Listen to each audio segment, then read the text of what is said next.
right. Hello and welcome to the Brooklyn Rails special summer series curated by the Rails section editors.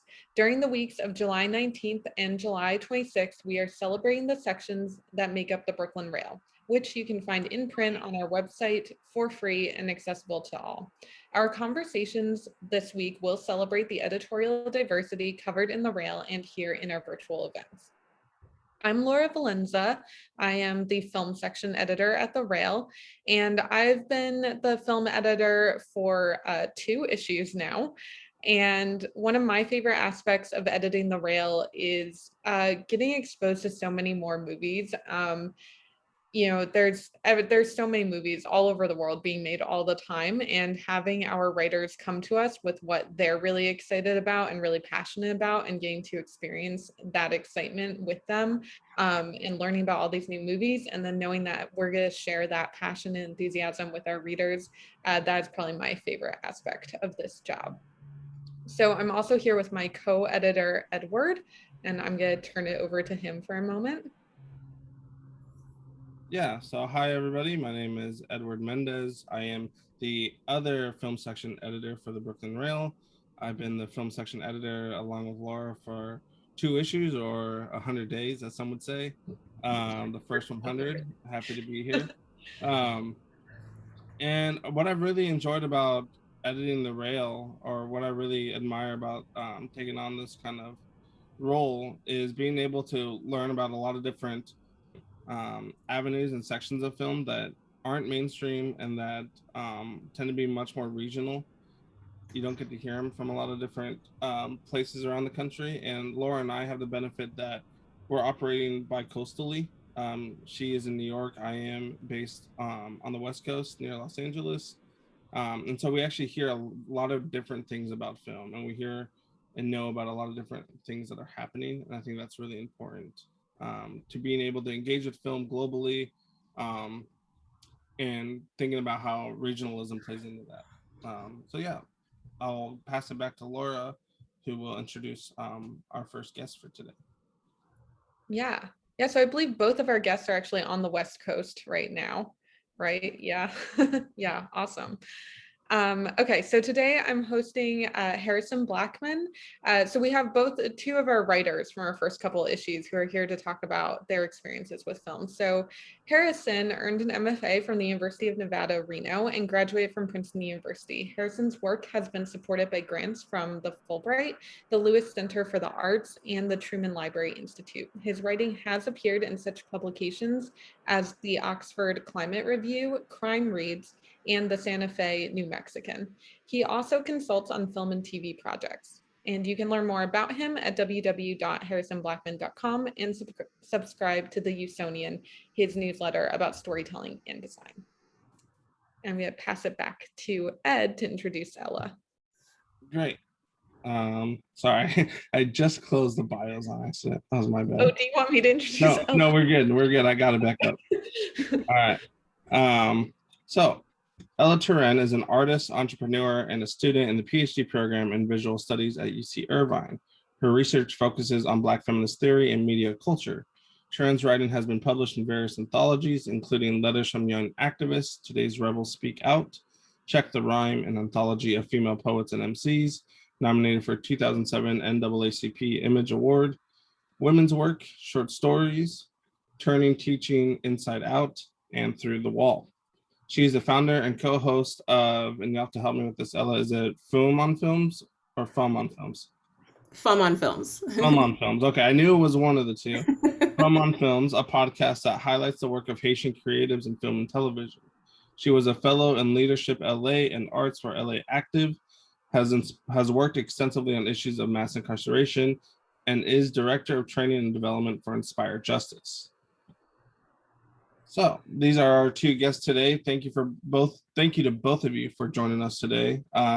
We're both some of the first writers for this new wave of writing for the Brooklyn Rail and the film section. So thank you for being here.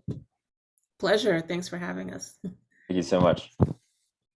So I guess we can just roll into our conversation for the day.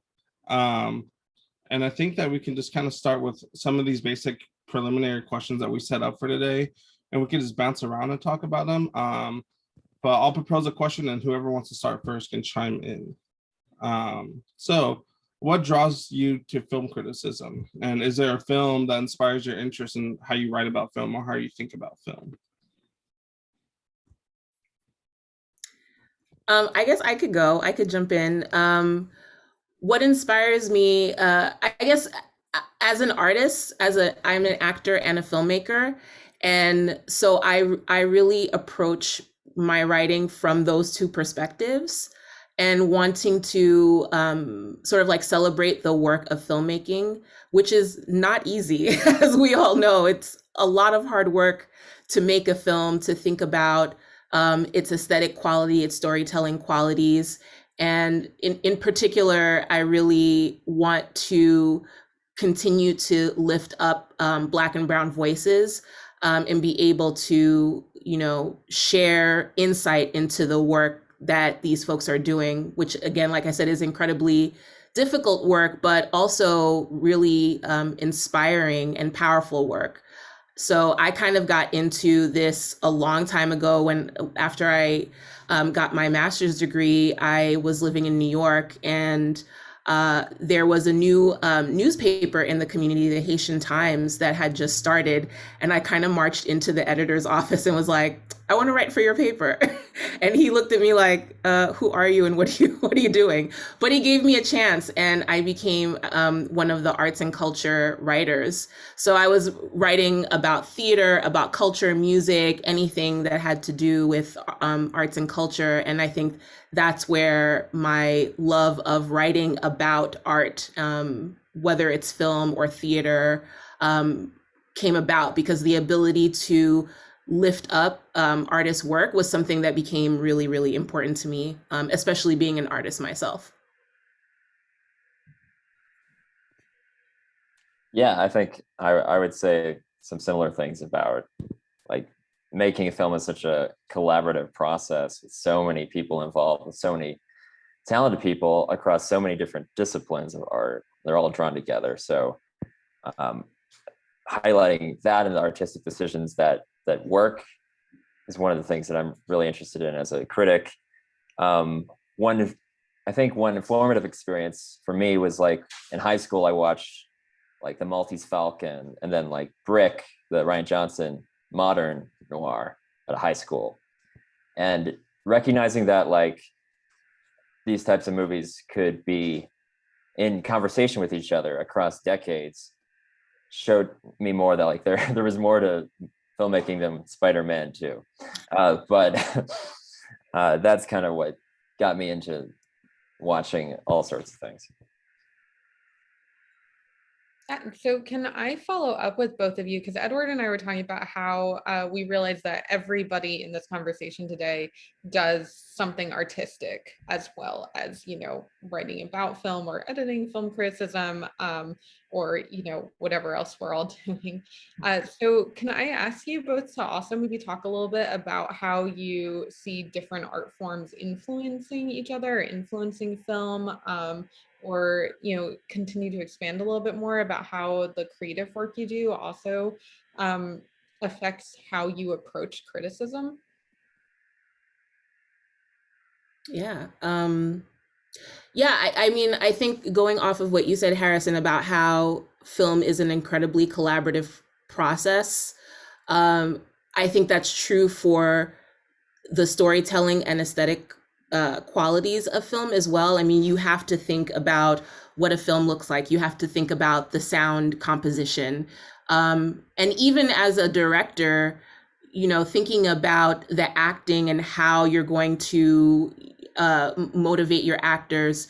It's really good to have an actor's brain as a director, and as an actor to think about the questions that the director is asking and the overall objectives of the film. So I really do think that, filmmakers are pulling from the arts, they're pulling from history. I mean, you kind of have to be an anthropologist sometimes and dig into the cultural relevance of the things that are going to be included in a film. All of those things, all of those small elements come together when they are when they are constructed well, make for a really powerful presentation and make it so that everything is in sync, right?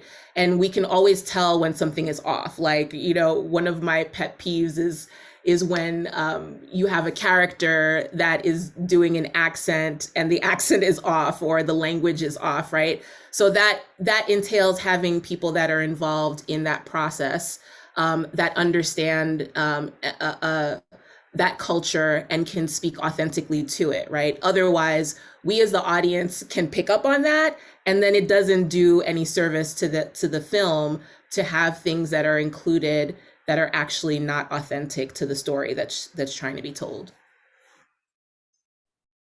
Yeah, I think it also works both ways. So to kind of the flip side of what Ella's saying is like, I think being a creator makes you more forgiving as a critic too, because you know how hard it is on your own.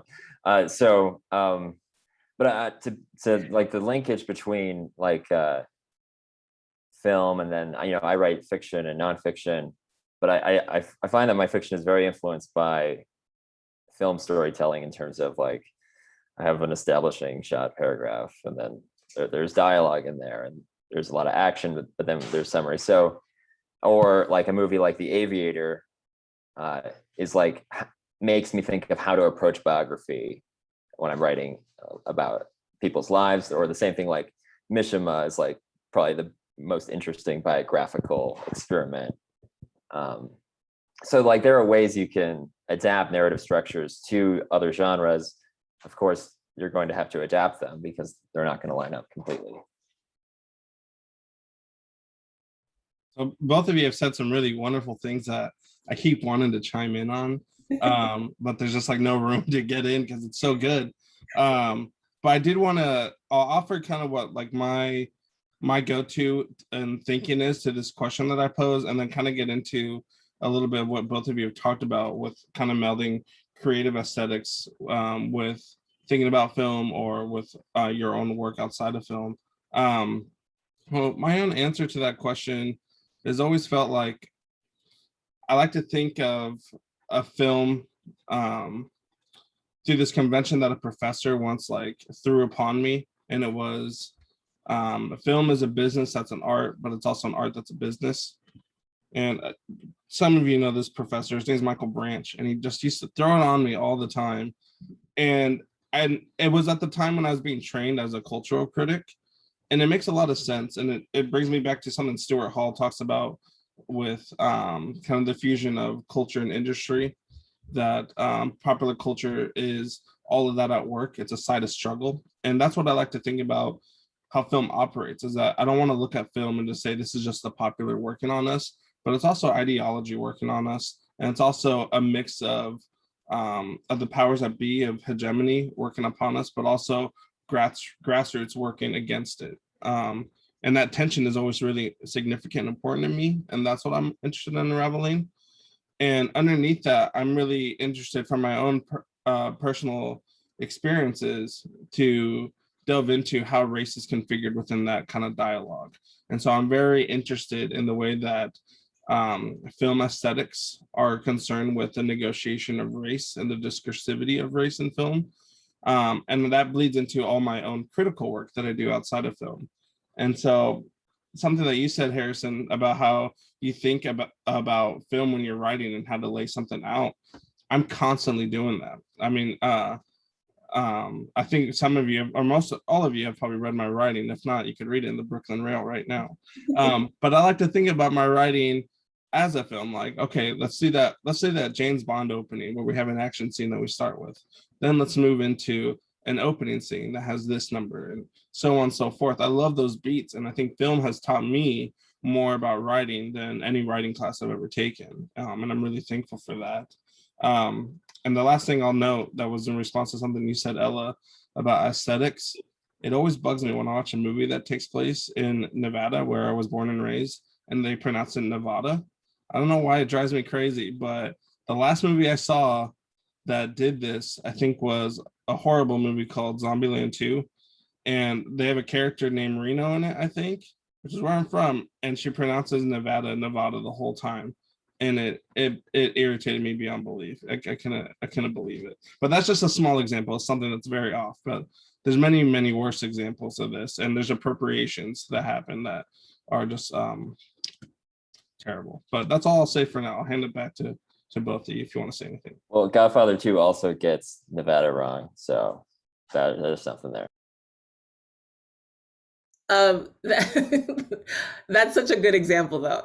But I think the other piece that I think, you know, we're all lifting up here that I think is really important about writing and writing criticism is that part of it is that, you know, we're working out those moments in the film, right? So in going sort of like beat by beat, moment by moment, and doing this, you know, doing this visual analysis of what's in the film, what the film is trying to do, we're working out all of these elements to think about how it also ties into all of these societal themes. So it's never in a vacuum, right? And I feel like that's one of the contributions that critics make, is to help bridge the text itself, the film itself, with larger themes and with everyday living, even because these stories are coming out of places, you know, whether it's you know, in someone's imagination, but it still has ties to lived experience or to things that we're thinking about or imagining or aspiring to. And so to be able to make those kinds of connections, tease them out, whether we're praising or critiquing, I think is really important. And that's why I love to read film criticism, to kind of get those insights that I might not have caught the first time I saw a film, but it leads me to think a little bit deeper and consider things that I wasn't thinking about when I watched the film the first time around. I think some of what you're saying, Ella, really bleeds into our second question. And I think I want to transition it by prefacing, like, I don't like the word hate, but and I use it very sparingly, but I hate when people assume that film critics hate film. Because as a film critic myself, I absolutely adore film. I love it. I don't know that I trust it, but I do love it. Can I add something to that? Yeah, go for it. Go. I hate when people assume that we hate certain types of film too, because I love everything. I mean, like, there are movies that, like, big action adventure pop culture movies, that to me are as valuable and interesting as, you know, the most obscure arts film too. So yeah. There's I don't think that there's any distaste for a particular genre. I might not like what one writer does in terms of romance movies, Nicholas Sparks, just saying, but I do think that they work well for the audience that they go for, and that's worth admiring and noting. But this whole premise that we're bringing up here brings me to this question about what values do you strive to highlight in film criticism, or what values do you look for in film criticism, or that you really like to hone in on, either as a writer or as a reader of film criticism?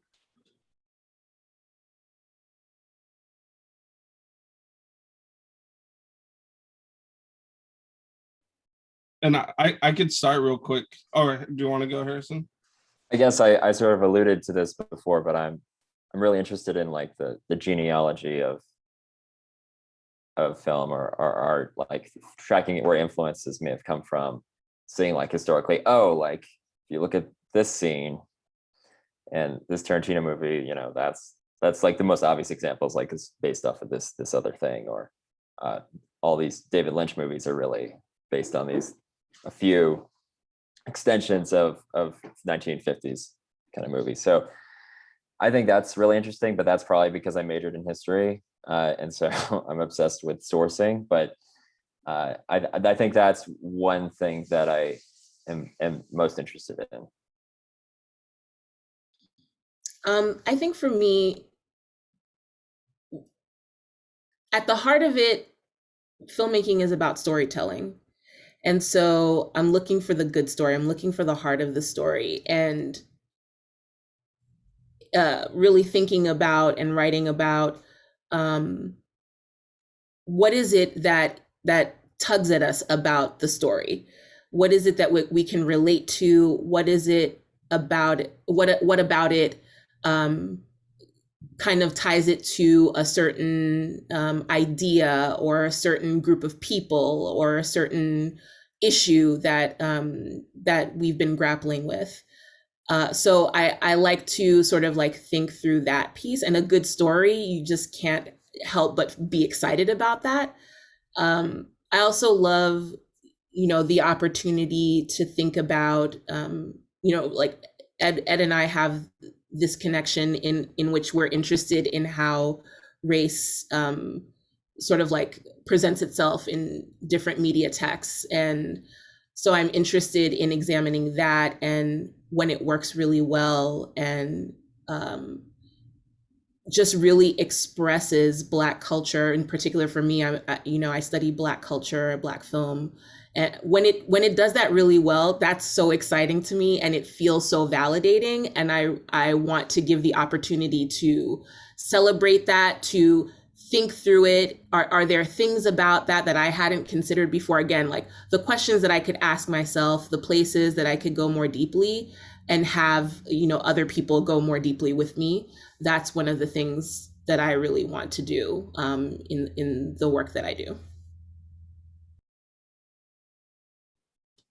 Yeah, I both your answers plus more, basically. Um, there's something that I really always try to think about with film and engaging with film is, to me, I'm more concerned with feeling than logic. That it's about how a film works on me than trying to say, here's the 10 plot holes. Like I'm not going to use the word hate again, but I dislike those videos on like YouTube or that are like, here's everything wrong with this film or whatever. There's something valuable with looking at what everything is wrong with it in one sense, but I think it's very limiting on what you're trying to get out of a film when I'm much more concerned with how something feels. And with that, because you were talking about the heart of the story, Ella, and I think that story is absolutely key to thinking about film. But I think a lot of people overemphasize narrative when we should be focusing on a lot of aesthetics. And that's something that I'm very engaged with when I try to think about how race is being configured in a story or what a story is willing to confront, whether in terms of things like race, class, gender, sexuality, anything like that. And so I'm always looking for a film to confront something. I wanted to take on an issue and not have an answer for it. You don't need a solution, but you need to be willing to step up to a conversation and to open yourself up to it. And I loved it when the most kind of mainstream Hollywood films or blockbusters can make space to have a sign toward a conversation that needs to happen, or that has space to say this world can be bigger than what it is. I'm looking at you, Harrison, because I'm thinking about The Last Jedi, and I know we have our disagreements about it, but that's okay. But I love when a film can open up to different places, and it's willing to do that in genres where we don't expect it to, because that's when genre works best, is when it pushes against those limits.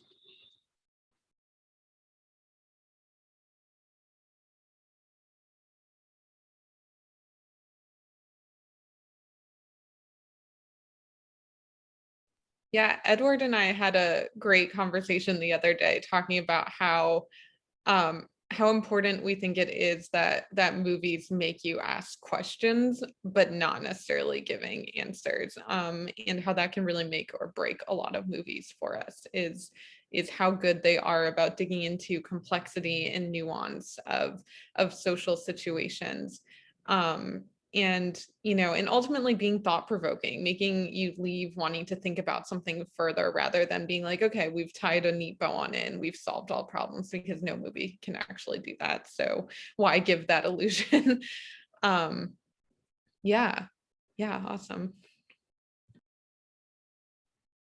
Great. Should we move into another question we have? Yeah, it's related, it's about film, but it's a little different. So this is a different actually, way I to think think we're about gonna move on to a totally different art form at this point. Let's talk about newspapers. No, but this next question we have, I think, is really resonating for our current moment. And it has to do with theater going. Mhm. And so if you wanted to speak about what does the theater going experience mean to you, how has it been impacted by COVID? You know, is there a special place to go? Do you have rituals, things like that? Just anything about the theater going experience. Go ahead.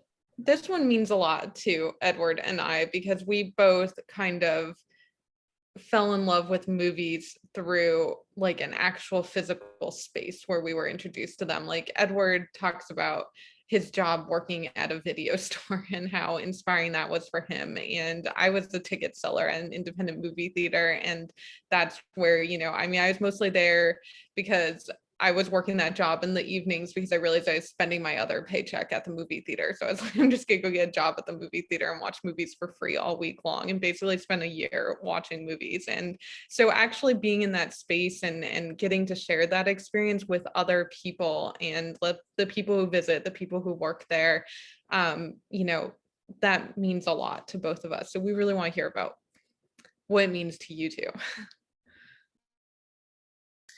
It's interesting that I have an answer that's present day, but Laura, you sort of like sharing your history with movie going made me think about how I encountered movie theaters when I was growing up. And the answer is I didn't. I didn't really go to the movies that much when I was growing up. I wasn't, my parents were pretty strict, and so we didn't go hang out to the mall, or we didn't hang out with friends in the mall. In fact, I distinctly remember like one of my first memories about a movie theater, which I was not in, was when I was like in 8th grade or something. That's when one of the Godfather movies came out, and there was only one movie theater really in my neighborhood where I grew up in Queens. So that was the one that everybody went to see. So a lot of people that who were in my class went that opening weekend to see The Godfather, and there happened to be a shootout that night that it opened, and some of my friends were there. Some of the people in my class were there, and after that, they put a metal detector at the theater. And from that point on, so you're thinking like 8th or 9th grade, even if I had been allowed to, it was my personal protest to never go to that theater, because I really believe that theater going was an experience that should be more about the art than about finding out if you've got weapons. It just felt fundamentally wrong to me to have to go into a movie theater and be checked for weapons. And so I just was like, I'm never going to that theater. And for as long as I can remember, they had metal detectors there. And for a long time, I didn't go. So I think that kind of like shaped how I saw theaters early on, even though I watched a lot of movies at home because we had a video store and we would be able to rent videos and watch things at home. So now this culture of, all the streaming services is not that foreign to me because that's what I used to do when I was younger. But now I've become more of a snob when it comes to theater going. I like little, I like the extremes. I like little, art houses where you can go and see an independent film and it's really small and cozy. But if I'm gonna see anything that is in IMAX, the only place that I will see it is the Chinese theater. And it's just like the entire experience and the theatricality of it is what I like. So it's like go all the way big for those big action theaters, the biggest theater in the world, biggest screen in the world, or it's gonna be like really intimate. And in between, I love to go see a Black film in a theater that has predominantly Black people in it because they're gonna be talking back to the theater. And to me, like that cultural experience of engaging with the film while you're watching the film and while people are around you is such an important thing to me. It really, you can't explain how it feels to like be in that kind of community, in that setting where, it's okay to engage with the film, not in a place where people are going to try to shush you, or like it's expected that you'll talk to the movie and you'll engage with it in that way. I love that kind of experience. Yeah. I think like so I think I may have a controversial opinion at the end of this, but I think when I growing up, I was really into the movies. Or I think the first movie I remember seeing was like Bug's Life or something like that, and being like, "Whoa, that was different." And yeah, in high school, it was like the place where we saw movies and talked about them, and that was like our thing. But since the pandemic, I'm kind of comfortable just watching movies on my computer at home. So I don't know. It depends. There were all those interesting theaters that were coming out, because a lot of the cineplexes are dying, like the ones with the giant sodas and the sticky bathroom floors. But then all those like fancy, like the ArcLight one, that's all bankrupt, right? So we're in this transitional space, and every podcast you ever listen to about film talks about the transition between going to theaters, between streaming, between the TV stuff. So I don't know. I think there will still be movies; they'll just be different. But I'm enjoying. I think I'm more caught up right now because of the HBO Max simultaneous releasing than I would be if it was only in theaters. So it's kind of a flip side to that. I would agree too, and I would say there is definitely a transition happening, and it's if you're an avid moviegoer that enjoys that in-person experience, it's a tough call because there are films that it's like, it's a toss-up, I could just watch it at home. And then there are other ones where I feel like, no, I must go see it in the theater. It's the only way to see it. And I think the jury is still out for thinking in terms of thinking about, going back to your point, Ed, or your professor's point about it's art and it's business, and that's interchangeable, which is really true. Like the industry is grappling with the art and business connection even more than it has in the past, right? You look at some films that have been coming out recently that are released both on a streaming platform and in the theater, and seeing how well they do versus other films. Not going to go into naming names yet, but some of them have done well and some of them haven't done well. And I don't think that people, I think have their theories, but we don't really know yet why a film has done well or not well, that has been released on both platforms. I think it's going to be a while before we really figure out what is the thing, what is the formula, what would drive people to watch it at home versus going to the theater, especially because we're not really out of the pandemic yet.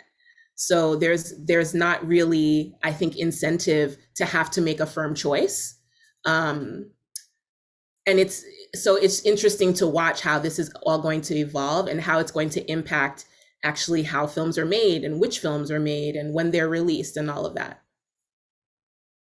Yeah.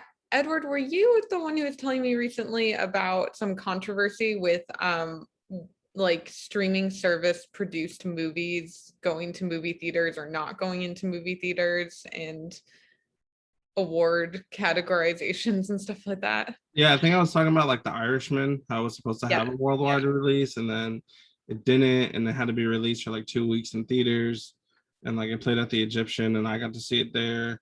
But then like all of last year, everything that was nominated was all streaming, and like the rules all had to be changed. And it's like, yeah, in the face of this unprecedented event, everything had to be changed. And now it's a different game. And it's like, I wouldn't be surprised if there's more streaming studios nominated for the Oscars than there are for big studios that weren't streaming before. I'd be really surprised if it was the opposite. So, I mean, we'll see how that plays out. I got a lot of answers to build off of from everything you've all laid out. But Laura, do you want to say anything?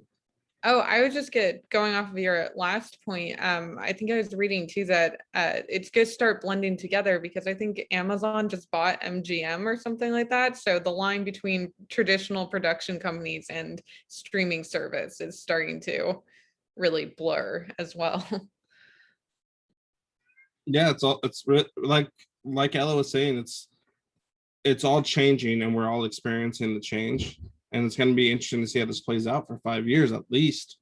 So let me backpedal and I'll say I absolutely love the theater experience. It is my jam. It is my my weekly sermon.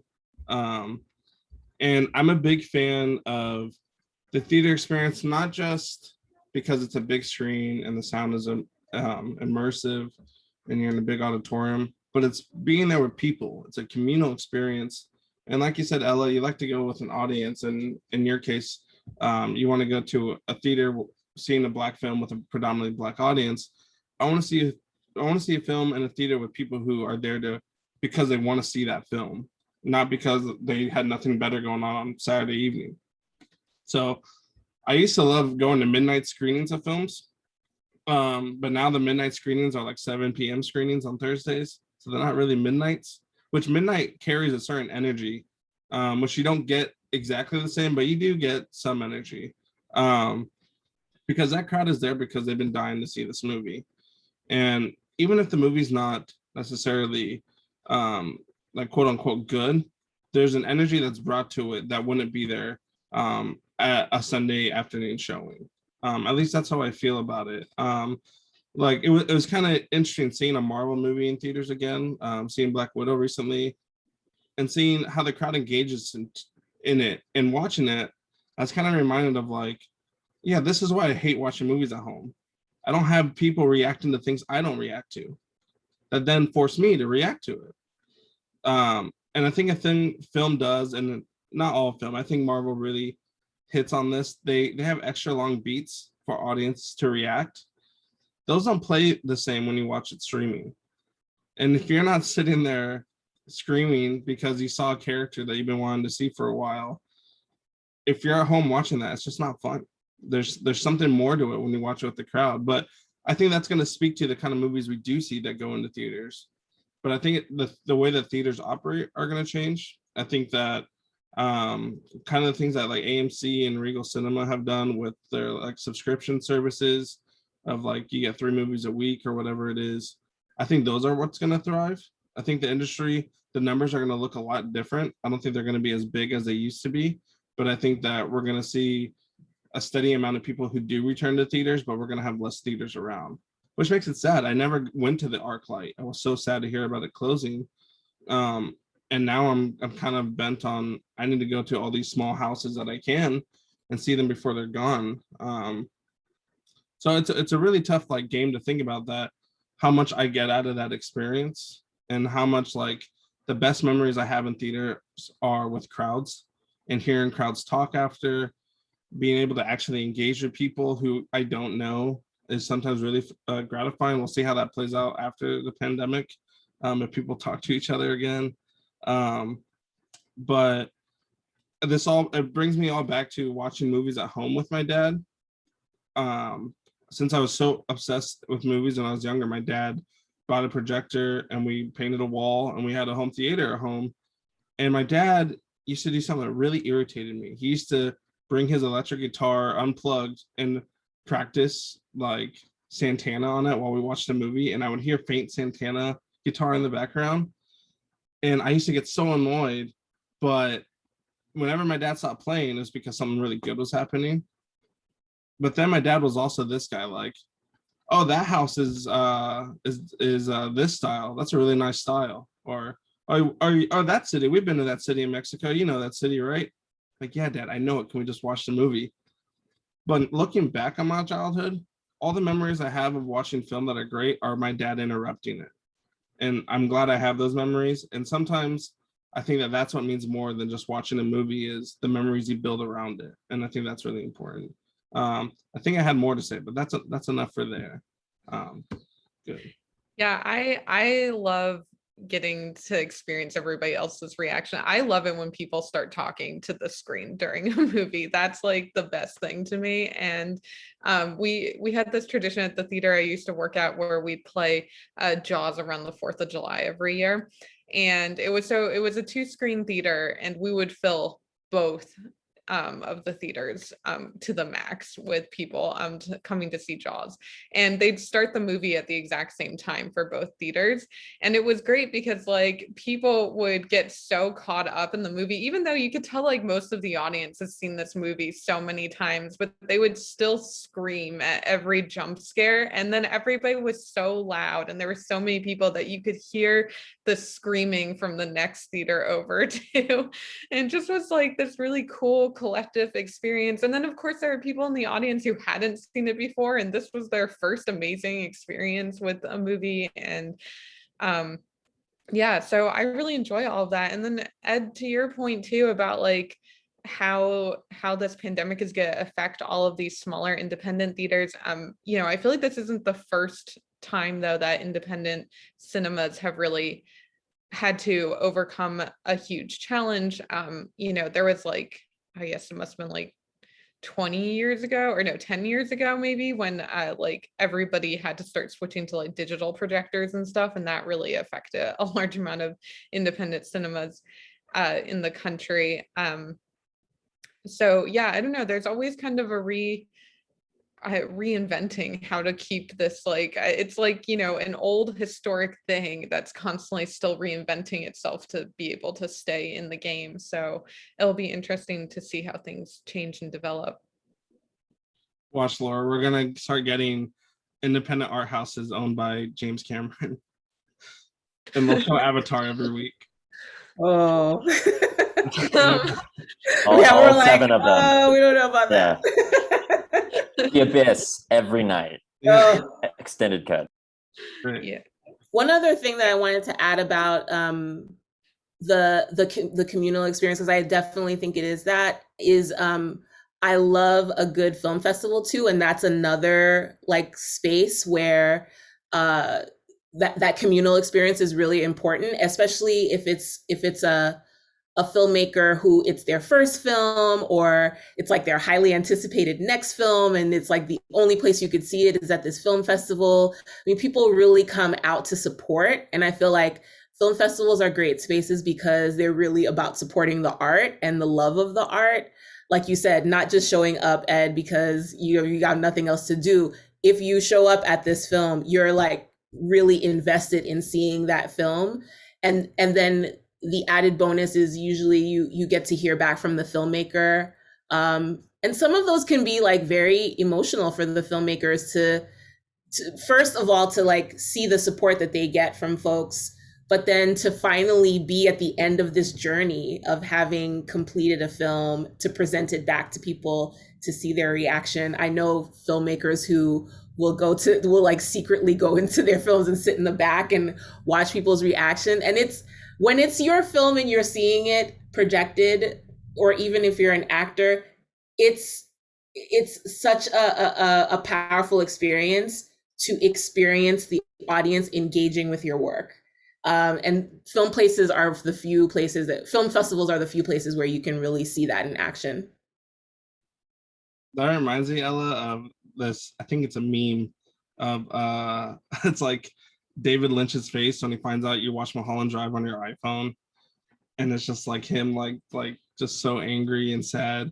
But I bring that up because I think a point that you made, Harrison, about like you're actually more caught up with film because of the access that's provided now is very significant, and it's not something to just be taken lightly. And like, as much as I want to be like this old curmudgeon about going to theaters to see movies adequately, it's like, no, you just need to see film. Seeing film is so important, and being able to see various voices, hearing them, engaging with them is so important, that I think that's something that we overlook in this conversation when we lean too heavily to we need theaters to come back, is that, well, how are theaters limiting in what was being shown? Studios were taking everything over. In a way, streaming provides an avenue for us to have more access to things that we didn't previously have access to, and that needs to be built upon, and we need to work with that.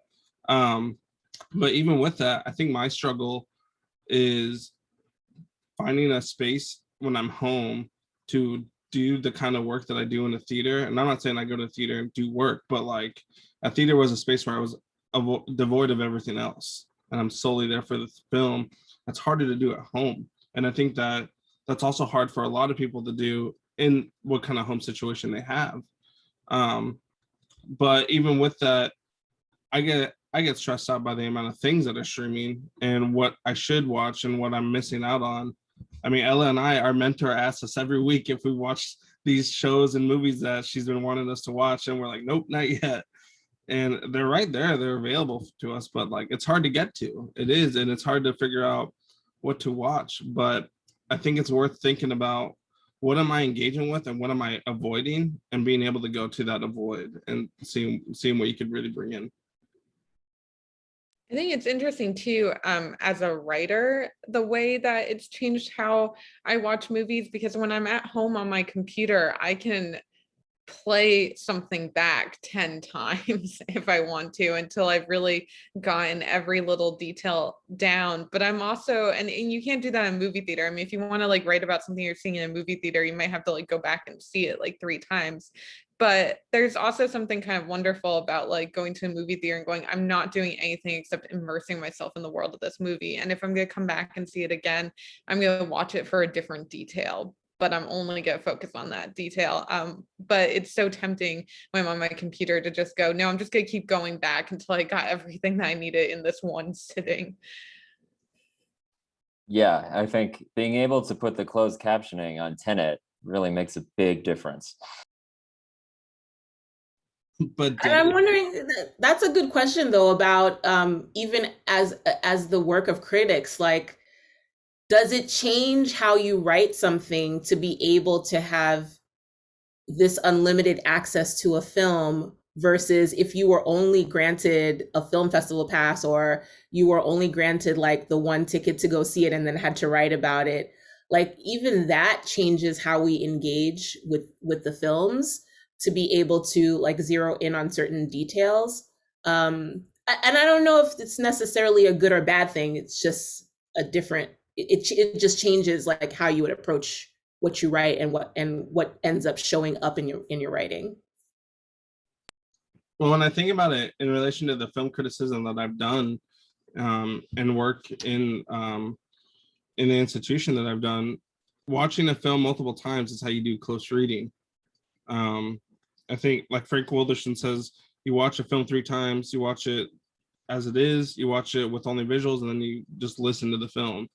And that all feeds you a lot of different kinds of information that you have to contend with, because film is operating with so many different sensorial effects.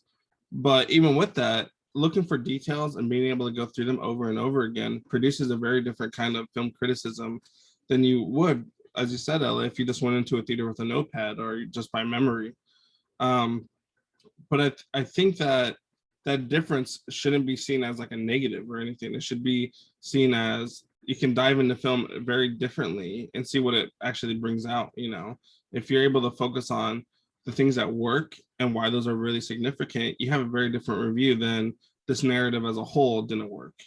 And that's significant. And that will change the way that movies are kind of rated on a scale, you know, because most film criticism, I mean, it tends to rely on, is this worth paying money to go see? Well, is this worth taking time to see how it engages with certain things? Possibly. So we'll see how that kind of configures how the scale works, you know, for film. And then also just like things like how a lot of streaming services tend to focus on like Rotten Tomatoes now as like an indicator for movies good. All that data is really like you got to dig into it to really figure out what's being said here. Just because a movie's fresh doesn't mean it's good. A lot of the time. But unless it's Paddington too, right? I mean, yeah, Paddington 2 is apparently the greatest thing ever made. I think Avatar is pretty fresh too, Laura. I don't know. But yeah, it'll be really interesting to see how film criticism, and particularly film reviewing, changes from being, is this narrative worth paying $10 to go on the weekend to see it, to, is this worth 2 hours of your time? And then there's a whole question about capital here and time, and how value is placed on engaging with art. So yeah, there's a lot more questions to be provoked here. This whole conversation kind of dovetails into we want to ask about how COVID and the pandemic has affected your writing and your film criticism. I feel like everybody's kind of already been talking about a little bit, but if you want to add any more. The only thing that I'll add is that it definitely, so I also have a podcast in which we do film reviews and interview filmmakers, and the pandemic definitely changed how we do that, because we were kind of insistent that our first method of interviewing folks would be in person. And that was definitely a struggle, but worth it if you were able to sit across from somebody and talk to them about the work that they do. And, you know, with the pandemic, we had to shift to doing everything digitally. And at first, when we were recording, we actually would interview people and not even have any video. So we would just be literally talking to them as if over the phone.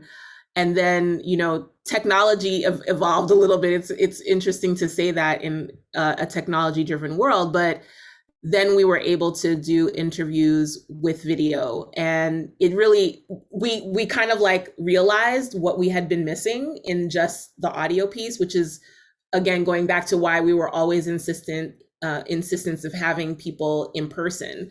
So I think that to me was a fundamental shift around thinking about how we engage with people and filmmakers, and the difference that it makes when you're able to be in person or see somebody and see like how they're reacting, which is different than just, you know, writing about a text that you're interacting with. But that piece to me is also important to sort of be able to engage with a filmmaker and have them be comfortable enough to talk about some of the things that happen when they're making movies, because some of these filmmakers reveal to us, like, you know, things that happened on set that people didn't know about, or some of the challenges that they went through.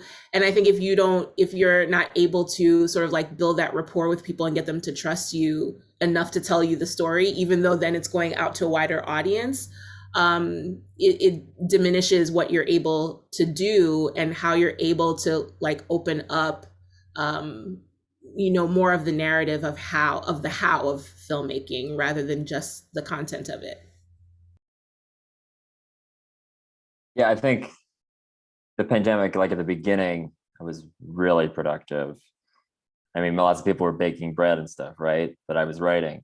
But then there was diminishing returns as it went on, and, you know, you got tired of it. So, but I think one of the upshots is like how a lot of the festivals now have virtual links and screenings, so that now those festivals are more accessible. You don't have to fly to Utah to watch Sundance stuff or et cetera. So I think that is a positive outcome for sure.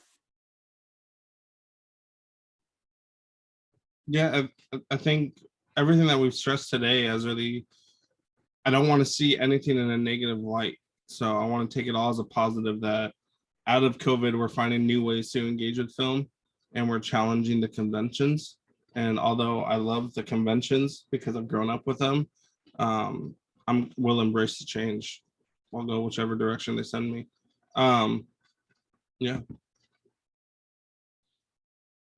Do you want to say anything about it too, Laura? If not, I think we're almost out of time, so we could probably just do a quick look at our last question. Yeah, I'm good with moving on to our last question or two. Well, the very last one was I think it came from a what makes film art question that I posed, and Ed goes, wait, do we know how to answer that? And I said, no, I'm hoping the writers can answer it. But we have another one too. Do you want to go for it, Edward? Yeah, I mean, I think that like Mhm. you can engage this question of like, why should we study film as art? Mhm. But like then also we had the question of like, where's film at today? Yeah. And then you know, why Oh, no, go ahead. Oh no, I feel like we should give a little bit more context to the where film is at today. We have gone to a conversation about like golden ages, so-called, of movies versus television, and where that's evolving now, and how the line between film and TV is maybe shifting as well. And so that's kind of was how we got into the where is film at today. How would you sum that up? Yeah, sorry about that. Go ahead, Ed. No, I think that's great. I think Yeah. the question of where is film at today, and where do you see it in like the lineage of film and television history, or can you place it now, or what do you think is so important right now about where film and television's at? I mean, one of the things that I think is interesting is, it's connected to the conversation that we've been having about streaming and how that's changing our habits around sort of like ingesting media. But at the same time, there is kind of an explosion of production. Even though the pandemic slowed down production, I think we're going to definitely see an uptick in that, because there were things that were put on hold. And I think people are craving, even though we are comfortable with streaming, I think folks are craving going back out and being in those communal settings to experience film in that way. At the same time, I think that I'll be interested to see if we can see some glimmers of this as well.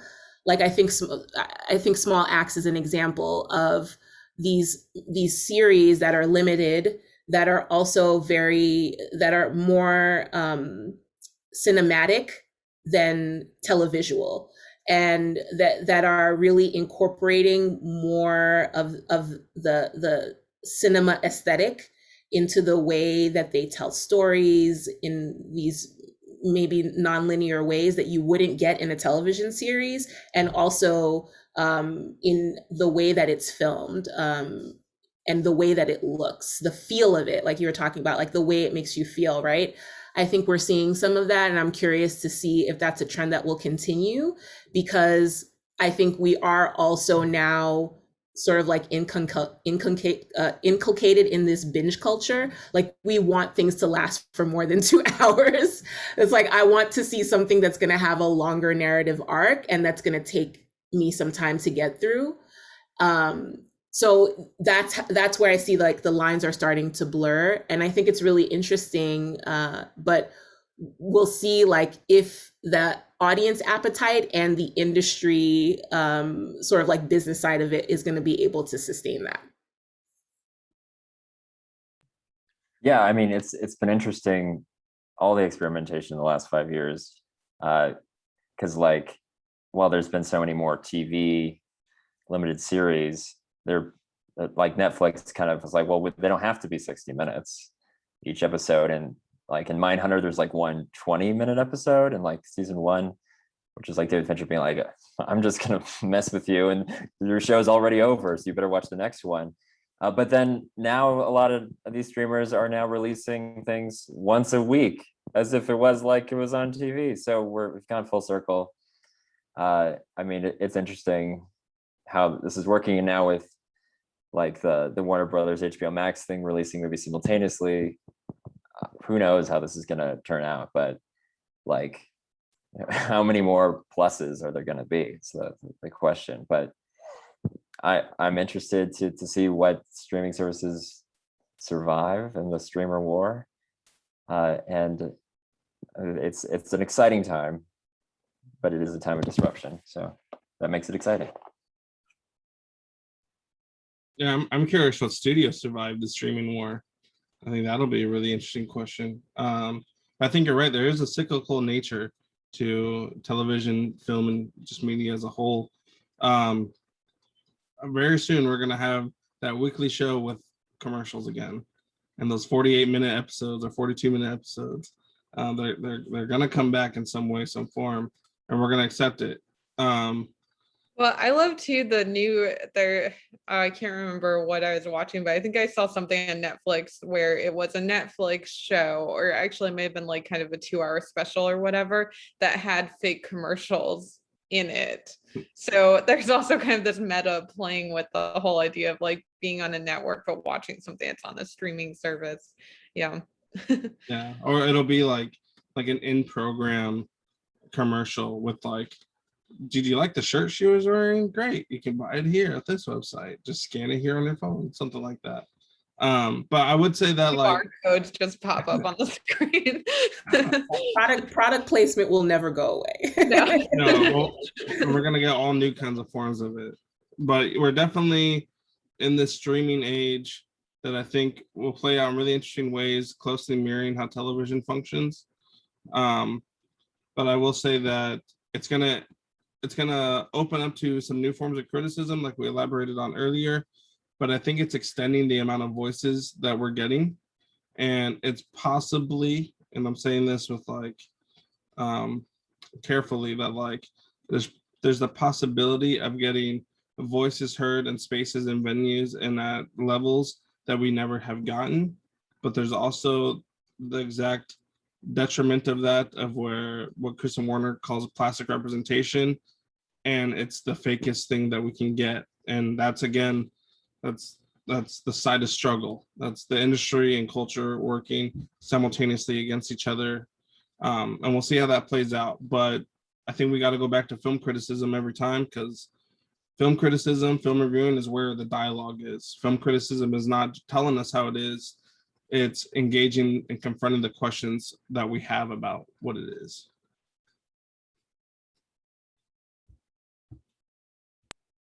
Yeah, awesome. I think that's an amazing place to kind of wrap things up for today. Thank you so much for being with us. Would either of you like to add anything else, or any final thoughts or pearls of wisdom you would like to leave our audience with before we go? I was just thinking of the famous story about, I think Faulkner was adapting The Big Sleep, the Raymond Chandler novel, but they didn't know who killed the butler in the middle of the story. So he called Raymond Chandler, was like, "Who killed the butler?" And Raymond Chandler was like, "I don't know." So I think filmmaking's messy and art's messy. And then it's like going back to what Ed said about those YouTube videos about what's wrong with this picture. It's like that's part of the experience, and it's fun to let it wash over you. We gotta be comfortable with not knowing and bold enough to ask a lot of questions. Yeah, and I would just say, Ed, you said something before that however things are going to go, the point is to go see more movies. And I think it's especially important now to like see as many movies, see as many diverse movies, support independent films, because those kinds of things are always going to still matter, no matter how the industry and the tides are turning in that respect. Filmmakers are always going to need the support of the audience. So to me, the more that we can get out there and see that and do that and support artists, the better. Yeah, absolutely. So thank you for today's conversation, Ella and Harrison, as well as to my fellow editor, Laura. At The Rail, we have a tradition of ending our community events with Approach Your Reading. I'm thrilled to welcome our poet of the day. Here you go. My name is Sophia Pedlow. I'm the managing director here at The Rail, and I will be reading poetry to close today's event. Today, I'm reading 2 short poems from the July-August issue by E.J. McAdams. Downtown. Around here, hard to walk without walking over the last place someone or other breathed. A last breath, hard to walk without death around here. The second poem is called Written on a Bookmark. I don't remember the first book I ever read, nor will I know which book will be my last, but I hope it's not this book. Thank you very much. Hope you enjoyed today, and check out the rest of our summer series if you haven't yet already. So thank you for our guests for being here today, and for everyone watching our YouTube channel. Please visit the Rails event page to view our other conversations this week at brooklynrail.org/events. Thank you so much, everybody, for being a part of today. I think this is a really fantastic conversation. I think we definitely could have gone 2 hours if we wanted to. I'm glad that we all love film. We all love writing about film. And I think we're speaking to the power and the purpose of reading film criticism and engaging with it. So thank you, everybody. Yeah, I'm thank you gonna- so much. Thanks, go ahead. everybody. Yeah.